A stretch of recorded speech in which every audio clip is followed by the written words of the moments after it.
आज हमारे मध्य में कथा को चलते चलते 14वां दिन है। कोई का है वो का नाम है तेरे में जी पीछे जी तेरे में बता रहे हैं आई जा रही है गड़बड़। सही बात है। अच्छा तो बताओ फिर कल कथा को कहाँ विराम दिया गया? बताओ बताओ, मैं तो रोज रोज भूल जाता हूँ। बोलिए वृंदावन बिहारी लाल की। नमः पार्वती पते हर हर हर महादेव शंभो। कल की कथा में बताया किस प्रकार भगवान का नाम स्मरण करने से मनुष्य की सद्गति होती है। चाहे भगवान का नाम जापने का, भगवान का नाम स्मरण करने का जरिया चाहे कुछ भी हो। अजामिर जैसे महापापी तर गए अंत समय में अपने पुत्र का नाम लेकर के, चाहे वो भले ही पुत्र का नाम था लेकिन वास्तविक वो नाम नारायण का था। गजराज जैसे यानी हाथी जैसे तर गए अंत समय में गोविंद को पुकार करके। सूत जी महाराज और सौनकादि ऋषि नैमिषारण्य क्षेत्र में बैठे हुए हैं, विराजमान हैं।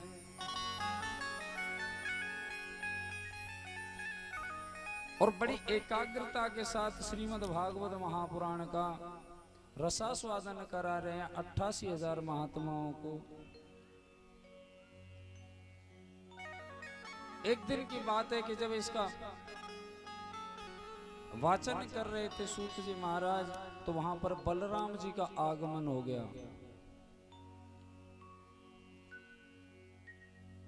जय जय श्री राधे। जब सौनकादि ऋषियों को कथा श्रवण करा रहे थे तो बलराम जी का आगमन हो गया। और बलराम जी ने देखा एक छोटे से बालक को, क्षत्रिय तो है ही है, कि सभी महात्मा नीचे बैठे हुए हैं और सौनकादि ऋषि सभी आसन पर नीचे बैठे हुए हैं। और ये सूत जी महाराज ऊंचे से आसन पर बैठे हुए हैं। क्रोध के मारे लाल हो गए कि देख इस दुष्ट बुद्धि को, जिनकी लाखों वर्ष की उम्र है, जिन महात्माओं जो पूजनीय हैं वो तो नीचे बैठे हैं, और ये दुष्ट है जो ऊपर बैठ करके ऊपर बैठा है और शायद कोई उपदेश दे रहा है। अपने हल को हाथ में लिया और हल के द्वारा सूत जी का हत्या कर दिया, सूत जी की हत्या कर दिया। सौनकादि ऋषियों ने कहा कि हे दाऊ दादा ये क्या कर दिया आपने? बोले इसका इतना दुस्साहस कि आप नीचे बैठे और ये ऊंचे स्थान पर बैठा है, ये अपराध है। जब सौनकादि ऋषियों ने कहा कि दाऊ भैया आपने अपराध कर दिया, ये आपकी नजर में बालक है लेकिन ये तो हमारी नजर में करोड़ों सूर्यों के समान प्रकाशवान है, प्रकांड विद्वान है। सूत जी महाराज से कहा था सौनकादि ऋषियों ने, जब पहली बार उन्हें पकड़ करके उस व्यास गद्दी पर बिठाया ससम्मान, तो उन्होंने कहा था प्रभु आप ये कर क्या रहे, मैं तो उम्र में आपसे बहुत छोटा हूँ। तो सूत जी महाराज ने एक बात कही, सूत जी महाराज से एक बात कही थी कि आप बड़ा किसे मानते हो सकता है आप उसे बड़ा मानते हो, धन वृद्धा बल वृद्धा आयुर्वृद्धा तथैव च, हो सकता है आप उसे बड़ा मानते होंगे जो धन में बड़ा है, लेकिन हमारी नजर में वो बड़ा नहीं है। सूत जी इस बात को जिनकी लाखों वर्ष उम्र निकल गई है वो महात्मा कह रहे हैं। बल वृद्धा, हो सकता है सूत जी आप उन्हें बड़ा मानते होंगे जो बलवान है, शक्तिवान है, पहलवान है, लेकिन हमारी नजर में वो भी बड़ा नहीं है। आयुर्वृद्धास तथैव च, हो सकता है आप उसे बड़ा मानते होंगे जो आयु यानी उम्र में बड़ा है, लेकिन हमारी नजर में वो भी बड़ा नहीं है। सूत जी महाराज बोले तो प्रभु कौन बड़ा है? बोले ते सर्वेपि ज्ञानम किंकरा शिष्य किंकरा, जो ज्ञान में बड़ा होता है वो हमारी नजर में सबसे बड़ा है। तो सूत जी महाराज आप हमारी नजर में ज्ञान के मामले में करोड़ों सूर्यों के समान है। और उनसे ये भी कहा था कि त्वया खलु पुराणानी, आप पुराणों के ज्ञाता हैं, इसलिए आपसे हम प्रश्न कर रहे हैं। जब ये बात दाऊ दादा को सुनाई कि ये छोटे नहीं हैं, उम्र पर मत जाइए, क्योंकि गुरु की कोई उम्र नहीं होती, इनकी उम्र पर मत जाइए। लेकिन सत्यता यह है, ये करोड़ों सूर्यों के समान प्रकाशवान है, इनसे हमें कुछ मिल रहा है, परमात्मा की चर्चा श्रवण करने के लिए मिल रही है, परमात्मा की लीला श्रवण करने के लिए मिल रही है। ये वो सूत जी हैं, इनको ससम्मान हमने बिठाया है और आपने हत्या कर दी। कहते हैं दाऊ दादा ने उसी समय उन्हें जीवित किया, सूत जी महाराज को, और पुनः व्यास मंच पर आसीन कर दिया। और आसीन करने के बाद में प्रायश्चित अनुष्ठान करने के लिए चले गए अज्ञातवास में।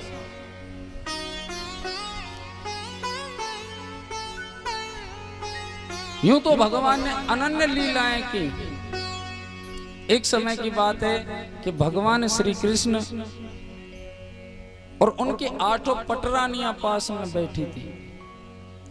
माता रुक्मिणी जी ने पूछा था, प्रभु एक बात बताओ, हमारे विवाह को इतना समय हो गया आपके साथ में, और आपने हर किसी के बारे में हमें बताया, लेकिन मित्रता का कहीं पर जिक्र नहीं आया।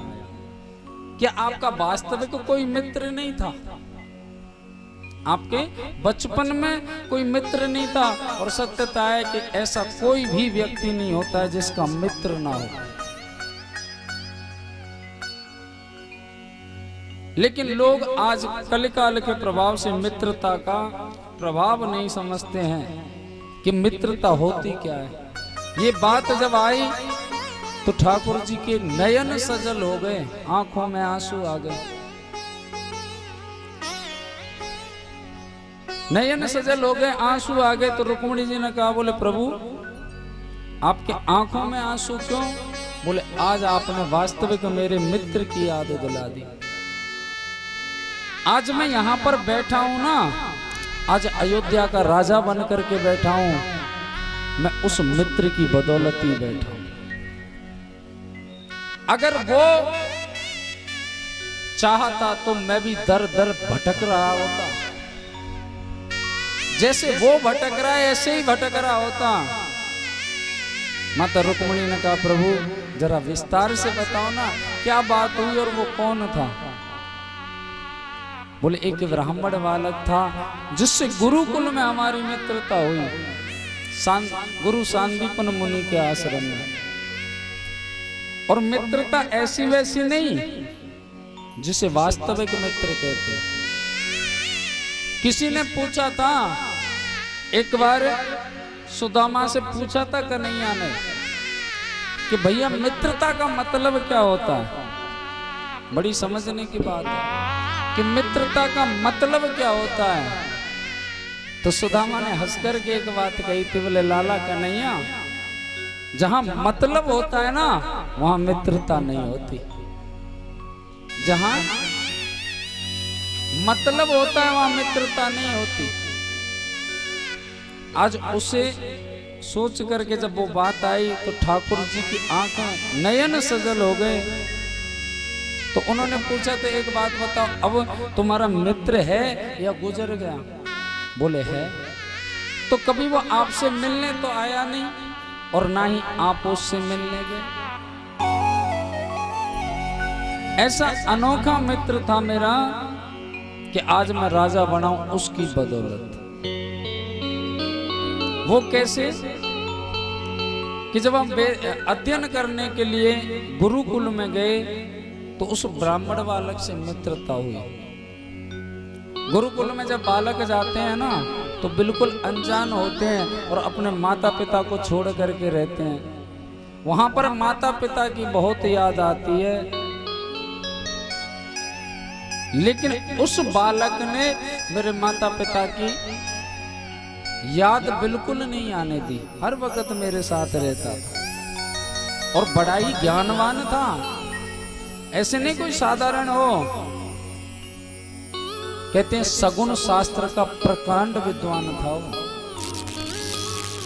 सगुण शास्त्र में पारंगत था वो।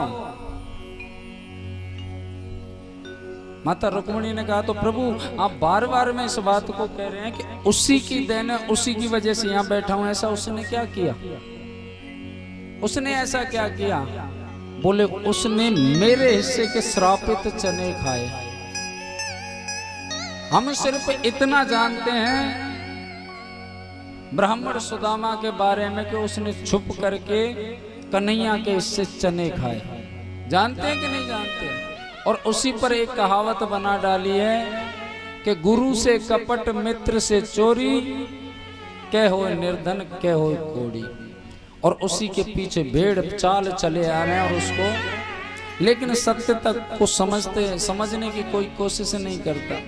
और उदाहरण देते हैं मेरे सुदामा जैसे ब्राह्मण का कि उसने कन्हैया के हिस्से के चने खाए थे इसलिए वो निर्धन हो गया। वास्तविकता ये नहीं है। कभी किसी ने जानना ही नहीं चाहा कि उस ब्राह्मण बालक ने उसके हिस्से के चने क्यों खाए।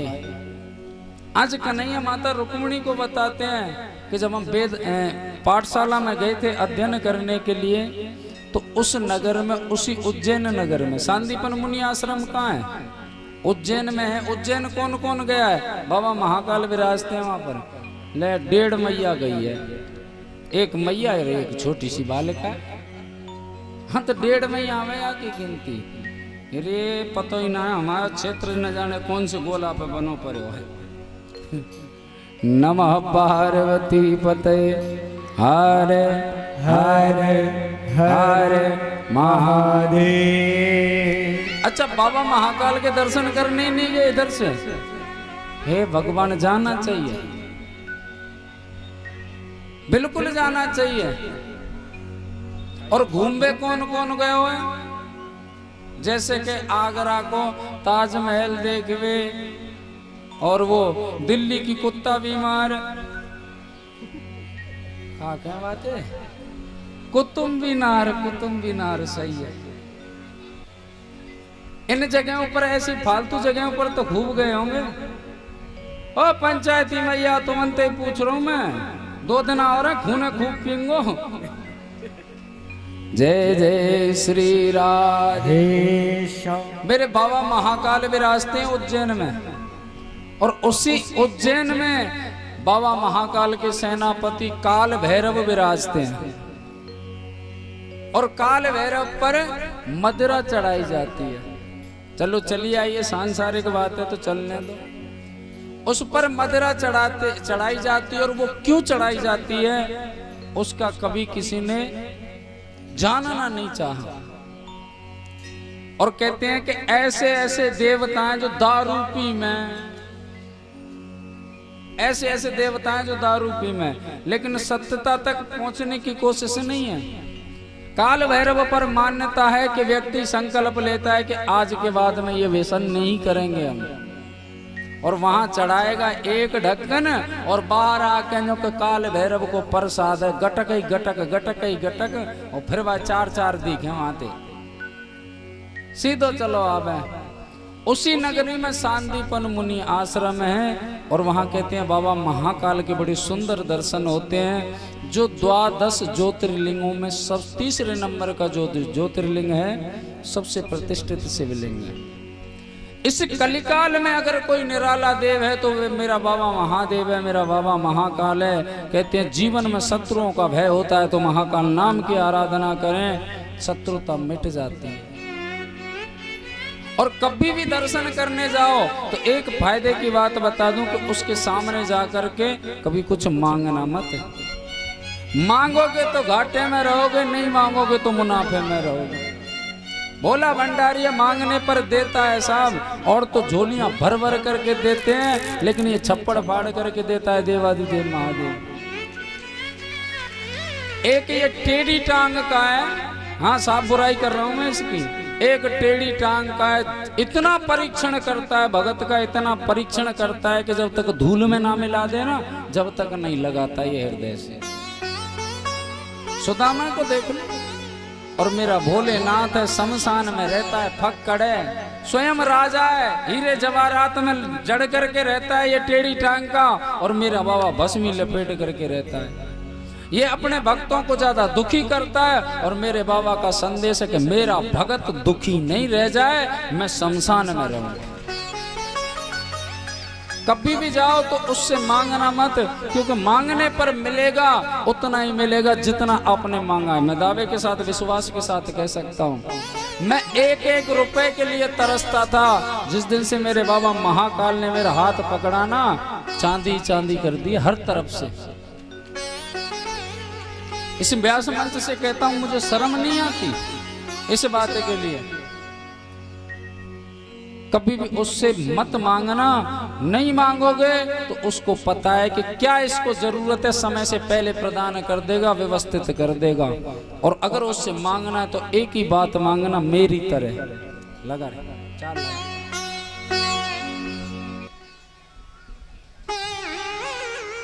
ओ मुझे अपना सेवक रखना,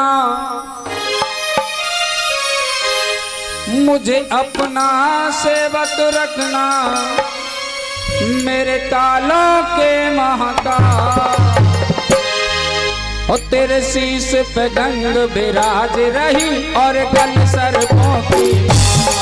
तेरे शीश पे गंग विराज रही और गल सर्पों की माँ।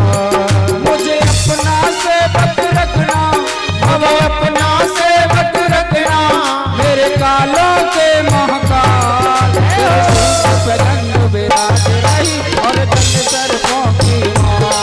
तेरे शीश पे गंग विराज रही और गल सर्पों की माँ। श्री राधे।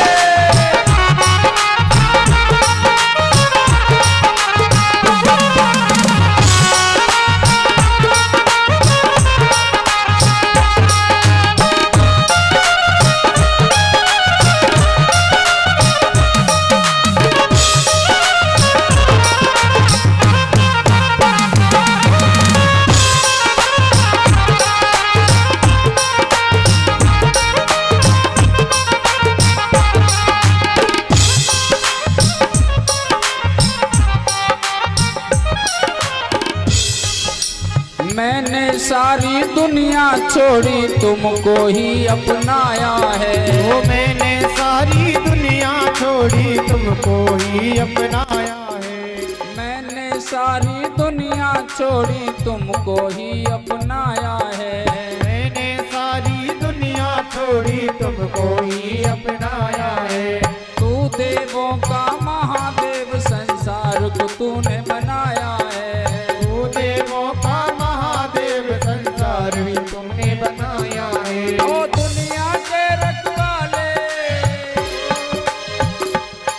ओ दुनिया के रखवाले, अब सारे संकट टाल। तेरे शीश पे गंग विराज रही और गल सर्पों की माँ। तेरे शीश पे गंग विराज रही और गल सर्पों की माँ।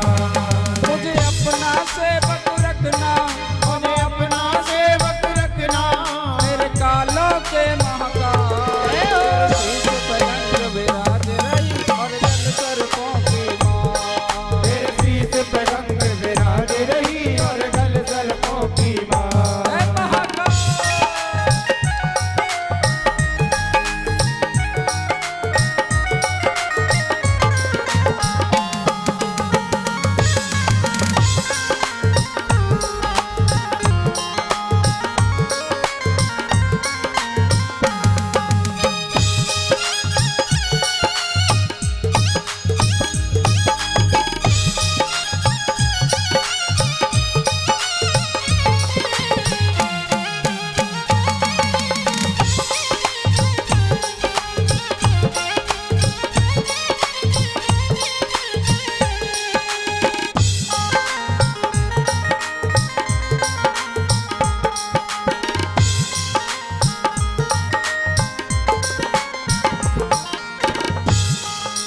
बाबा तुम्हारे तन की भस्मी, धन दौलत से महंगी है। बाबा तुम्हारे तन की भस्मी, धन और दौलत महंगी है।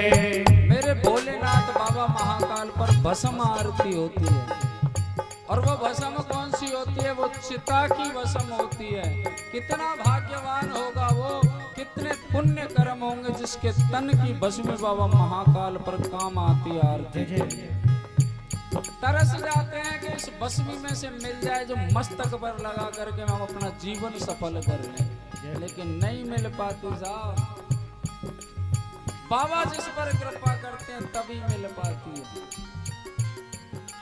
बाबा तुम्हारे तन की भस्मी धन दौलत से महंगी है। बाबा तुम्हारे तन की भस्मी धन दौलत से महंगी है। जिसको भी मिल जाए समझो कृपा तेरी रहनी है। जिसको भी मिल जाए समझो कृपा तेरी रहनी है। तो माथे बस में लगा ले, तो माथे बस में लगा ले, तो माथे बस में लगा ले, उस तो माथे बस में लगा ले, उस कर दे माला मार। तेरे शीश पलंग विराज रही और कल सरपों की मार। तेरे शीश पलंग विराज रही और कल सरपों की मार। श्री राधे।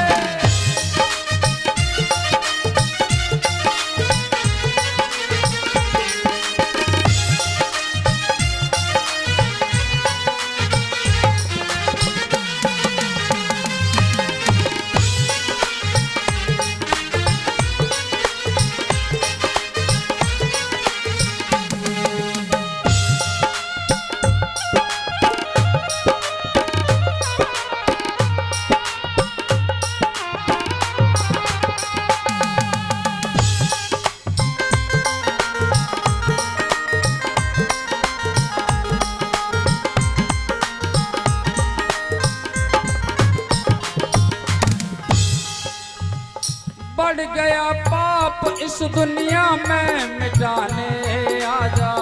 बढ़ गया पाप इस दुनिया में मिटाने आजा। बढ़ गया पाप इस दुनिया में मिटाने आजा। बढ़ गया पाप इस दुनिया में मिटाने आजा। फिर से कैलाशी डमरू को बजाने आजा। फिर से कैलाशी डमरू को बजाने आजा। बढ़ गया पाप इस दुनिया में मिटाने आजा। बढ़ गया पाप इस दुनिया में मिटाने आजा। फिर से कैलाशी डमरू को बजाने आजा। फिर कैलाशी डमरू को बजाने आजा। आजा आजा तू आजा आजा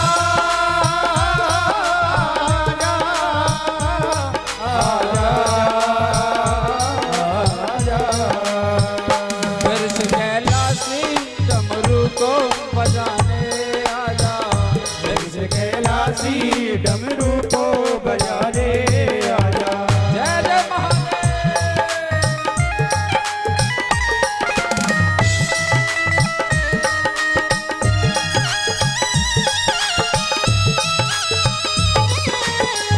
हे हरि।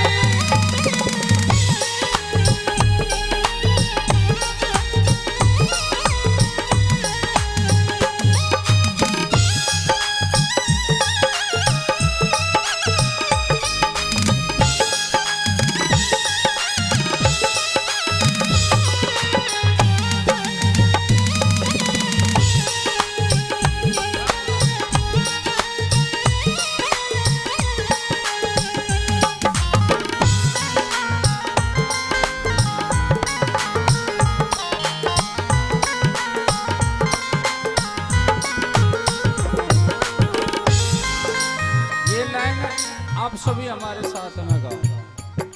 गाओगे कि ना गाओगे? हाँ हाँ कैसे होते न्यो होते कि न्यो तो बहुत तो न्यो करेंगे बनना। और तो छोड़ नान तो समझ में आवे कभी के भाई भले ही मैं क्षेत्र को बड़ो अच्छो सो लगे न्यो के नान है, न्यो के नान है। सभी को गाना है बड़े भाव से। करो सीधे सीधे हाथ ताली पे।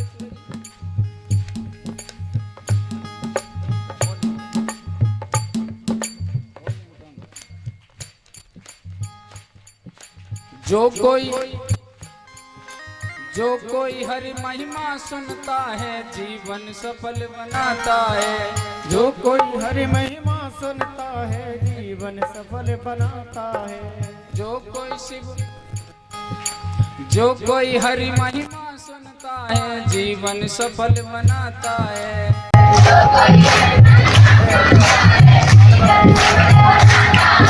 रमाकांत का सर्वस्व है तू तेरी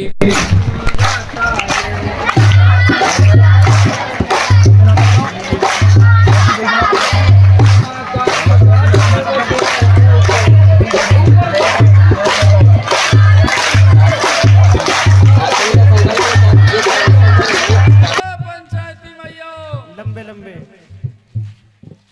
जो कोई हरि महिमा सुनता है जीवन सफल बनाता है।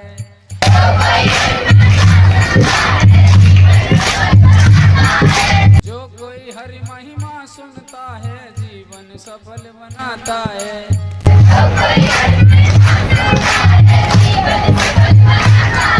रमाकांत का सर्वस्व है तू तेरी महिमा गाता है।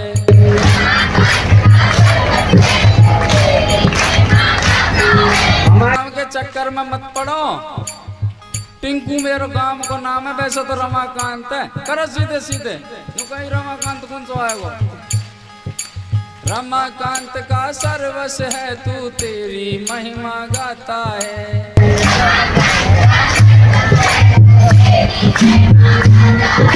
बाबा का हाथ हो सिर पे हो, बाबा का हाथ हो सिर पे क्या कर लेगा मेरा काल। तेरे शीश पे गंग विराज रही और गल सर्पों की मार। तेरे शीश पे गंग विराज रही और घर सर्पों की मार। मुझे अपना सेवक रखना, मुझे अपना सेवक रखना, मेरे कालों के महाकाल। कहाँ है वो? अच्छा करो सीधे सीधे। ओ तेरे शीश पे गंग विराज रही और गल सर्पों की मार। तेरे शीश पे गंग विराज रही और गल सर्पों की मार। मुझे अपना सेवक रखना, बाबा अपना सेवक रखना, मेरे कालों के महाकाल। तेरे शीश पे गंग विराज रही और गल सर्पों की मार। तेरे शीश पे गंग विराज रही और गल सर्पों की मार। और गल सर्पों की मार, और गल सर्पों की मार, और गल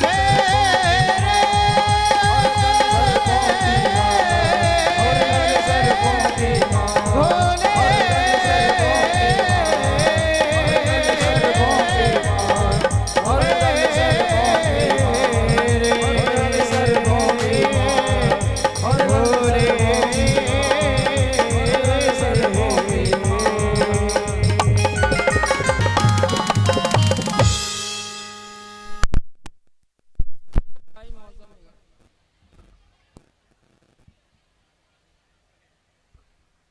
और मुझे अपना सेवक रखना, बाबा कालों के महाकाल।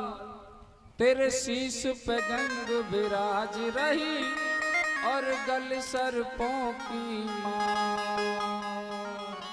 बोलिए बाबा महाकाल की जय हो, गंगापुरी बाबा की जय हो। जय जय श्री राम। राधे नमः पार्वती पते हर हर हर महादेव शंभो।